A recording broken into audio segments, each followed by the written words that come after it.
La Banque africaine de développement a depuis peu lancé une série d'activités pour soutenir les villes. Nous avons une division urbaine qui a du staff avec des experts en développement urbain. Nous avons aussi un fonds urbain qui s'appelle le UMDF, le Urban and Municipal Development Fund. On va accompagner les villes au niveau de la planification, la gestion, la préparation de projets et ensuite les accompagner pour essayer de mobiliser les fonds importants pour la mise en œuvre des différents programmes d'investissement, que ce soit au niveau transport, eau, assainissement, etc., etc. Donc, à ce niveau-là, la Banque africaine de développement a plusieurs départements sectoriels pour les accompagner.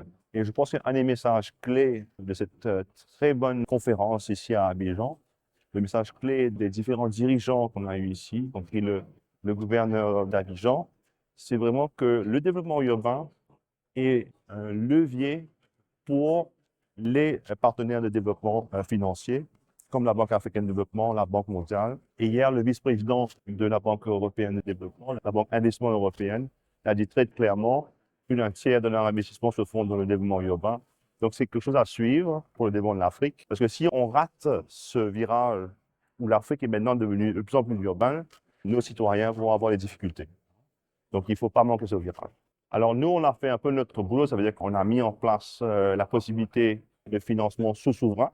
Donc, depuis 2019, on a approuvé que la banque peut venir, mais seulement ça va demander, comme vous allez emprunter à la banque atlantique ou une banque commerciale, la même chose se passe au niveau des municipalités. Donc, ce n'est pas aussi facile que ça. Il faut donc préparer nos villes à accéder au marché, ou soit en emprunt, donc à la dette, ou soit en émission d'obligations.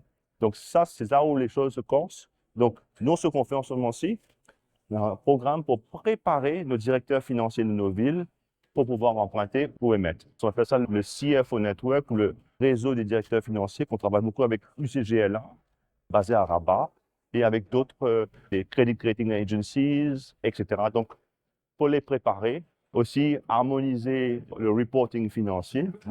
Donc, c'est tout un travail à faire pour qu'ils soient prêts à aller sur le marché. Merci.